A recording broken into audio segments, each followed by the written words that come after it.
सुजाताच्या चारित्र्यावर संशय घेऊन तिच्या नवऱ्याने तिला डिवोर्स दिला होता. तिला घटस्फोट देण्यामागे आणि तिच्यावर संशय घेण्याचे कारणही तसेच होते.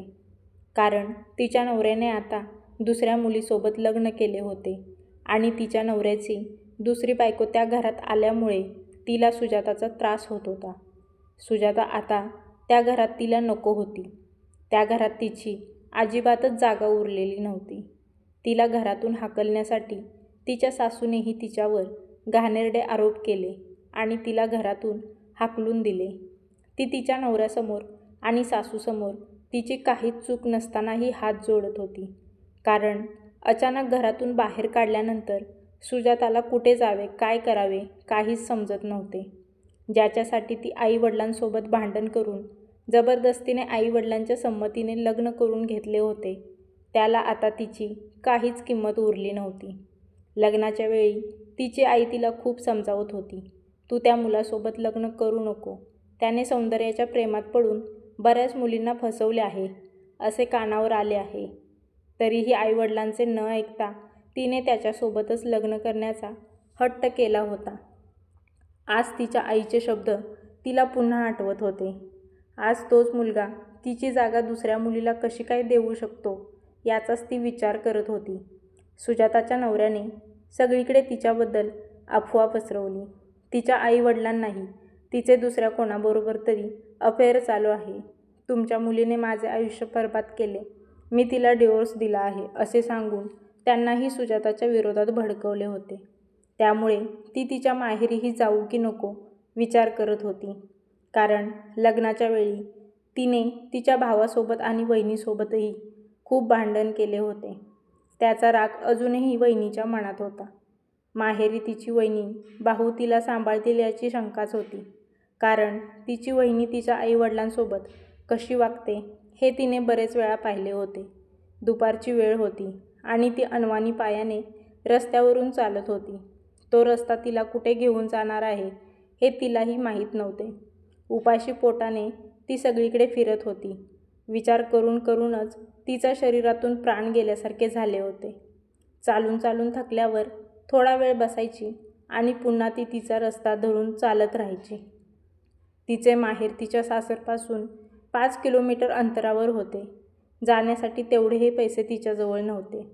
रस्त्यावरून चालताना लोक तिच्याकडे विचित्र नजरेने पाहत होते. गावातील बऱ्याच लोकांना सुजाताला घरातून हाकलून दिल्याचे आणि तिच्या नवऱ्याने दुसरे लग्न केल्याचे माहीत होते.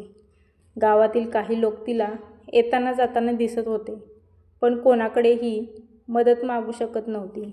कारण तिला वाटत होते, नवऱ्याप्रमाणे सर्वजण आपल्याला चुकीचेच समजत असतील. रस्त्याने ती चालतच होती. तेवढ्यात तिच्याच गावातील एक आजी तिच्या जवळ आली. त्या आजीने तिला समजावून सांगितले, तू तुझ्या माहेरी जा. एका मुलीने असे रस्त्यावर राहणे बरोबर नाही. तुझे राहिलेले आयुष्य तुला माहेरातच काढावे लागेल. चालून चालून ती भुकेने खूप व्याकुळ झालेली होती. सुजाताने आणि त्या आजीनेही वडापाव खाल्ले. स्वतःची काळजी घे असं सांगून सुजाताच्या हातावर आजीने 100 रुपये टेकवले आणि तिला माहेरी जाण्यासाठी सांगितले. आता पोटाची भूक मिटली होती. आजीने दिलेले 100 रुपये तिच्याजवळ होते. तिच्या माहेरला जाणारी बस पकडण्यासाठी ती बस स्टॉपकडे चालत निघाली. चालताना वाटेत तिला एक तुटलेली चप्पल दिसली. तिने ती पायात घालून बघितली. एक चप्पल चांगली होती, दुसरी चप्पल तुटलेली होती. म्हणूनच कोणीतरी टाकून दिली होती. जवळच एक प्लास्टिक पिशवी पडलेली होती. तिने त्या प्लास्टिकच्या साह्याने चप्पल सरळ केली आणि ती घालून बस स्टॉपवर पोहोचली. एक बस थोड्या वेळातच आली. तिच्या गावातील बरेच लोक त्या बसमध्ये होते. आज कशानिमित्त माहेरी जात आहेस? सर्वजण प्रश्न करत होते. आईवडिलांना भेटण्यासाठी आले आहे असे सांगून ती विषय टाळत होती. तरीही नवरा नाही का आला सोडायला? तुझे सासरचे लोक कसे आहेत? सासू कसे आहे? हे प्रश्न ऐकून तिच्या मनाला खूपच वाईट वाटत होते. पण 6 महिन्यांपूर्वीच लग्न झाल्यामुळे ते लोक अशी विचारपूस करत होते. नेहमी आनंदी असणारी सुजाता आज खूपच शांत दिसत होती. त्यामुळे तिच्या घराजवळ राहत असलेल्या एका काकूंनी राहून तिला विचारले, सुजाता सर्व ठीक तर आहे ना? तिने हसत सर्व ठीक आहे असे सांगितले. पण तिच्या चेहऱ्याकडे बघून ती दुःखी असल्याचे दिसत होते. शेवटी एकदाची ती त्या बसने तिच्या माहेरी गेली. पायात तुटलेली चप्पल होती, केस विस्कटलेले आहे त्या कपड्यांमध्ये ती तिच्या घरी पोचली. कोणाला काहीही कळायला नको म्हणून तिने एक चप्पल एका कोपऱ्यात लपवून ठेवली आणि ती आतमध्ये गेली. बाहेरच सोफ्यावर तिची वहिनी बसलेली होती. सुजाताला आलेली बघताच तिची वहिनी तिची काहीच विचारपूस न करता आतमध्ये निघून गेली. सुजाताच्या नवऱ्याने तिच्या घरी तिचे दुसऱ्या मुलासोबत अफेअर असल्याचे सांगितले होते.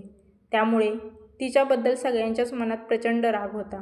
आतमध्ये तिचा नवरा बेडरूममध्ये होता. वहिनी हळू आवाजातच नवऱ्यासोबत बोलू लागली, तुमची बहीण आली आहे. ती जर इथे राहणार असेल तर मी या घरात राहणार नाही. तिच्यामुळे आपल्यालाही लोक नावं ठेवतील. सुजाताचा भाऊ काहीच न बोलता शांत राहिला. वहिनीने सुजाताच्या आईवडिलांनाही म्हणजेच सासू सासऱ्यांना हेच सांगितले, तुम्ही जर तुमच्या मुलीला इथे ठेवणार असाल तर मी इथे राहणार नाही. सुजाता केव्हाची बाहेर बसली होती. तिला घरामध्ये आतमध्ये जाण्याची हिंमतही झाली नाही. तिला वाटले वहिनी तिच्यासाठी पाणी आणण्यासाठी आतमध्ये गेले आहे, पण ती पाणी न घेताच पुन्हा बाहेर आली. तिचा भाऊ आई वडीलही बाहेर आले. आईला बघितल्याबरोबर सुजाता आईच्या गळ्यात पडून रडू लागली. सुजाता सर्वांना ती चुकीची नसल्याचे सांगत होती, पण ते कोणीही तिचे ऐकून घेत नव्हते. कारण त्यांना वाटत होते ती तिथे कायमचीच राहील. पण आईवडिलांचे काळीज तिच्यासाठी तुटत होते. आपल्या लेकीची अवस्था पाहूनही ते सुजाताला त्या घरी ठेवू शकत नव्हते. जर ती त्या घरी राहिली तर सुजाताची वहिनी त्या घरी थांबणार नाही हे माहीत होते. मुलाचा संसार उद्ध्वस्त व्हायला नको म्हणून ते तिला जास्त मायाप्रेम दाखवत नव्हते. सुजाता घरी येऊन 15-20 मिनिटे झाली होती. आता सुजाताची वहिनी सुजाताला म्हणाली, ताई तुम्ही कधी जाणार आहात? आता मुले शाळेमधून येतील, ते येण्याआधी तुम्ही जावा, नाहीतर ते तुम्हाला राहण्यासाठी खूप हट्ट करतात. नंतर ते तुम्हाला लवकर जाऊ देत नाहीत. वहिनीचे बोलणे ऐकून तिचे डोळे पाण्याने डबडबले. भरलेल्या डोळ्यांनी ती तिच्या आईवडिलांकडे पाहत होती. पण आईवडिलांनी तिच्या नजरेला नजर मिळवली नाही. त्यांचाही नाईलाज होता. पण त्यांच्याही मनातील वेदना कमी नव्हत्या. माहेरच्या तिच्या हक्काच्या घरात येऊनही तिला पिण्यासाठी पाणीही मिळाले नाही. लहानपणापासूनच्या आठवणी त्या घरासोबत जोडलेल्या होत्या. सर्व सुख दुःख त्या घरात सर्वांसोबत शेअर केले होते. पण आज मात्र तिच्या दुःखात सगळ्यांनी तिची साथ सोडली होती. शेवटी ती बसलेल्या जाग्यावरून उठली, पुन्हा एकदा आईच्या गळ्यात पडून रडली आणि तिने पुन्हा एकदा तिचा रस्ता पकडला. स्वतःचं हक्काचं घरही आता तिचे राहिले नव्हते आणि त्या घरातील लोकही खूप बदलून गेली होती. ती आता कुठे जाईल, कुठे राहील, कशी जगेल याचा कोणीही अजिबातच विचार केला नाही.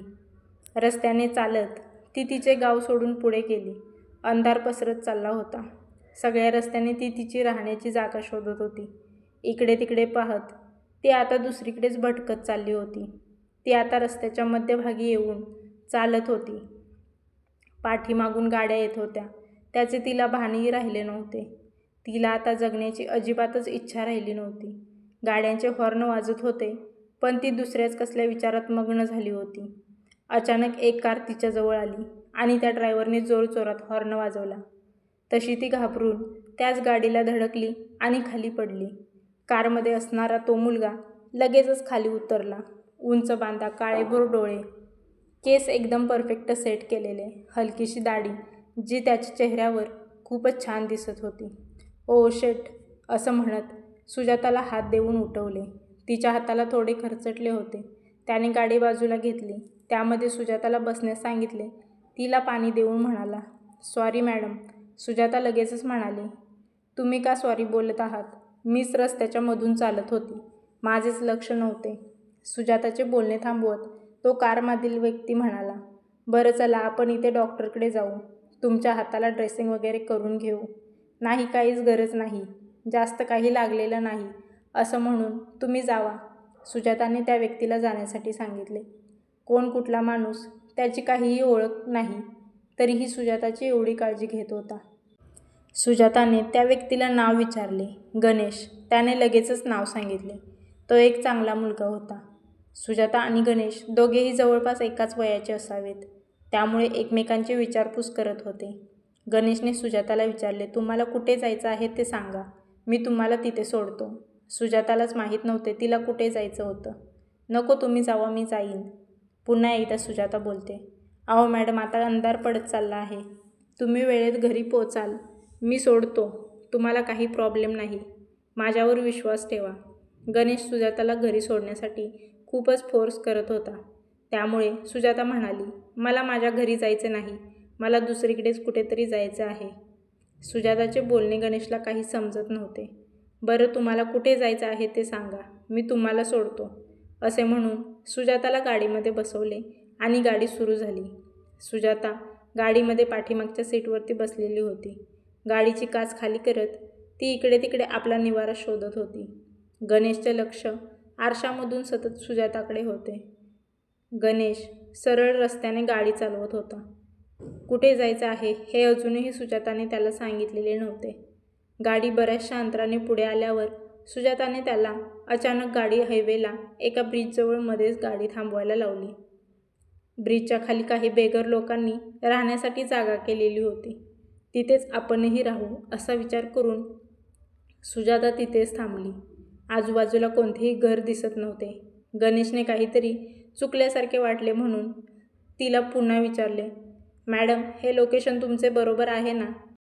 म्हणजे इथे एकही जवळपास घर नाही. तुम्ही इथे कुठे राहता? मळलेल्या फाटक्या कपड्यात असलेल्या काही स्त्रिया, त्यांची लहान मुले त्या तिथे राहत होत्या. त्यांच्याकडे बोट करत, मी इथेच या लोकांच्या सोबत राहणार आहे असे सुजाताने म्हणताच गणेशने आश्चर्याने सुजाताकडे पाहिले. काय? तुम्ही इथे राहता? तुमचं घर कुठे आहे? तुम्ही तर एक चांगल्या कुटुंबातील आणि शिकलेल्या दिसत आहात.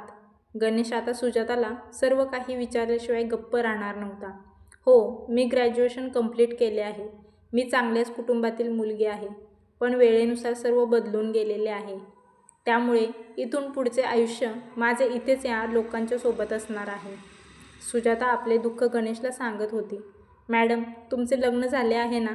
म्हणजे तुमच्या गळ्यामध्ये मंगळसूत्र आहे, हातामध्ये बांगड्या आहेत.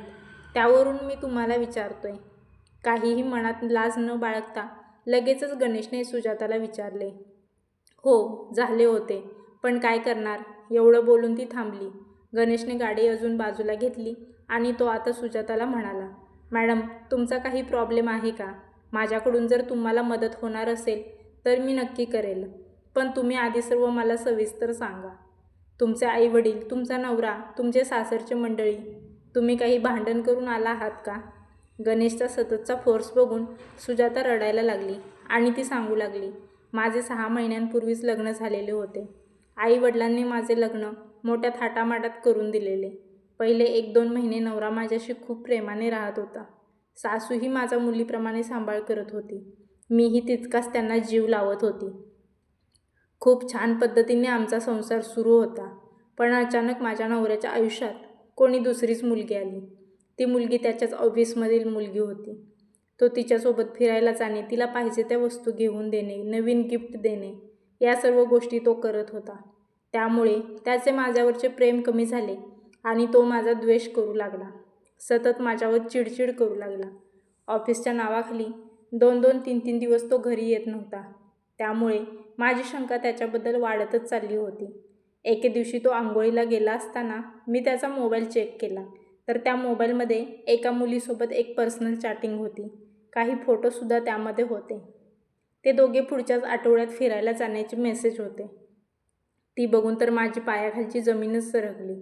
काय करू, कोणाला सांगू, काही समजत नव्हते. तरीही मी शांत बसले आणि 2 दिवसांनी मी त्यांना म्हणाले, आपण बरेच दिवस बाहेर कुठे फिरायला गेलो नाही. आता शनिवारी रविवारी सुट्टीच आहे, तर आपण जाऊयात. पण त्याने ऑफिसमध्ये भरपूर काम असल्याचे सांगितले आणि तिचा त्याच्यावरचा संशय खरा ठरला होता. तिने ही गोष्ट सासूबाईंनाही सांगितली. पण आपल्याच मुलावर संशय घेते म्हणून सासूने सुजाताला त्रास द्यायला सुरुवात केली होती.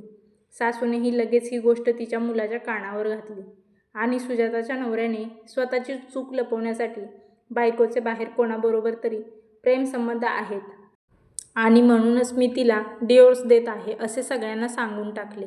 अशी ही सुजाताची आयुष्याची सर्व कहाणी तिने गणेशला सांगितली. गणेशने तिचे सर्व काही शांतपणाने ऐकून घेतले. त्याला लगेचच समजले, सुजाता एक चांगली मुलगी आहे. जर तिचे कोणाबरोबर काही संबंध असते तर आज ती अशी कुठेही न फिरता सरळ तिच्या प्रियकराकडे गेली असती. गणेशने गाडी सुरू केली. तुम्ही मला कुठे घेऊन चालला आहात? सुजाताने गणेशला विचारले.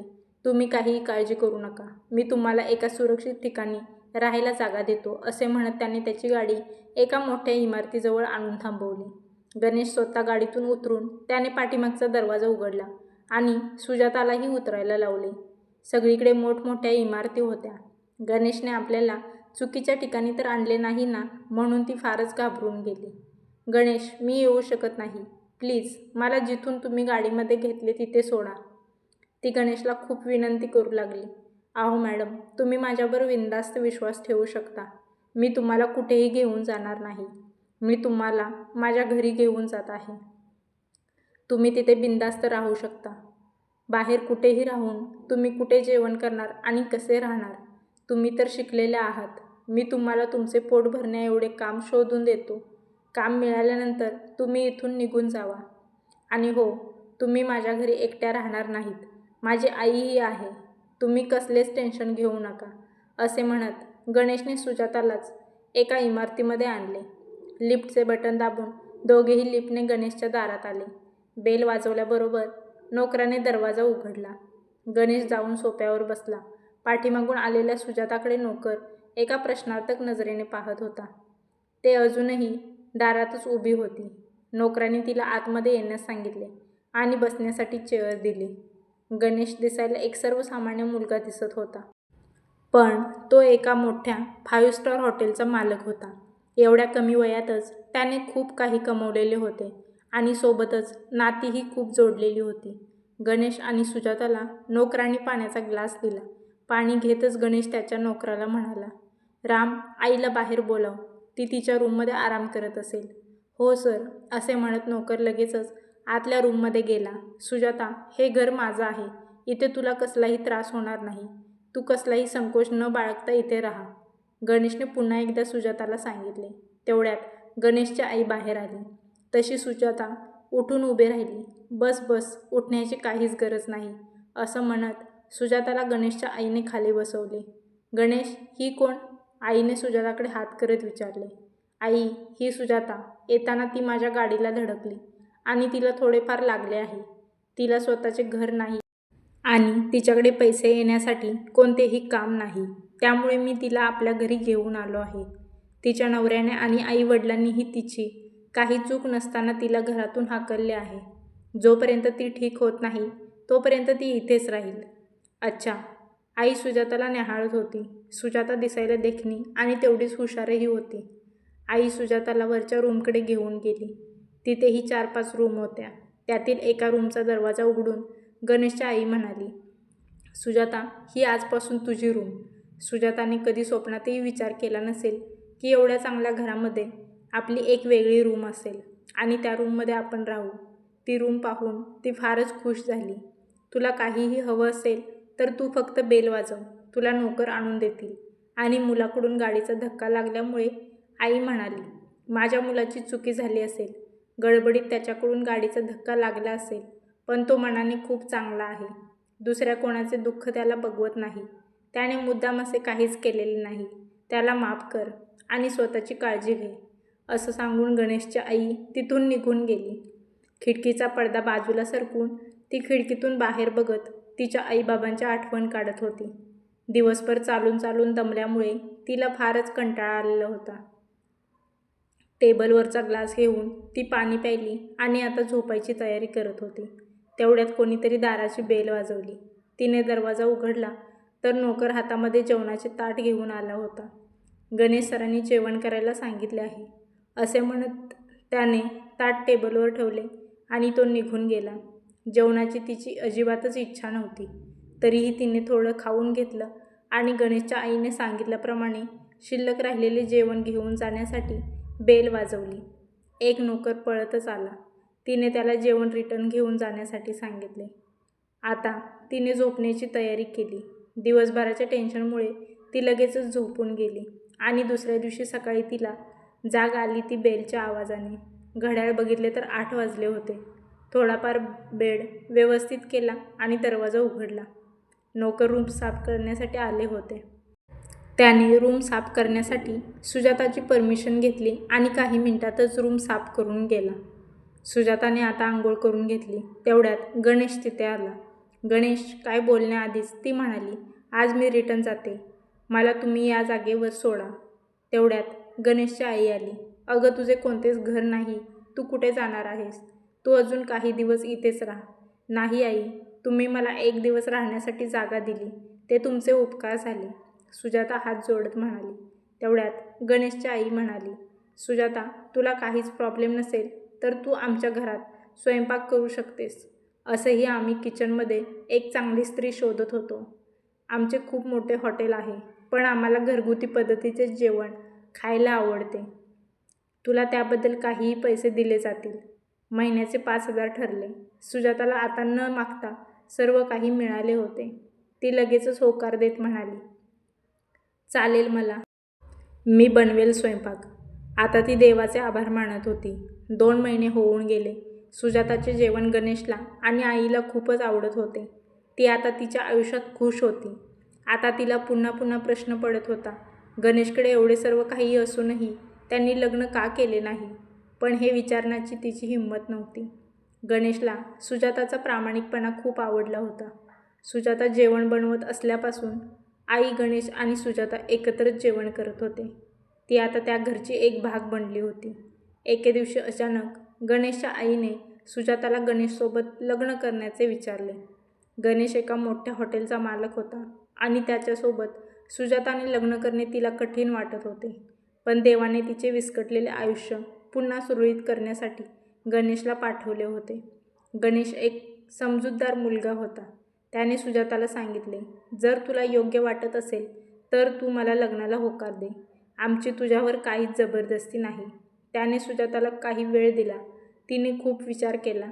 असंही तिला दुसरे घरही नव्हते आणि तिला दुसरा चांगला मुलगा लग्नासाठी मिळणार नाही याची खात्री होती. तिने गणेशला होकार दिला. आता गणेश सुजाताची खूपच काळजी घेत होता. तिला राणीप्रमाणे सांभाळत होता. गणेशची आईही तिची खूप काळजी घेत होती. थोड्याच दिवसात गणेश आणि सुजाताचे धूमधडाक्यात लग्न झाले. सुजाता आता गणेशच्या घरची स्वयंपाकवाली नाही तर गणेशची बायको म्हणून मिरवत होती. गाडीच्या एका धक्क्यामुळे त्या दोघांचेही आयुष्य बदलून गेले होते. देवाने सुजाताच्या प्रामाणिकपणाचा खूप चांगला प्रतिसाद दिला होता. कथा आवडल्यास लाईक, शेअर, सबस्क्राईब नक्की करा.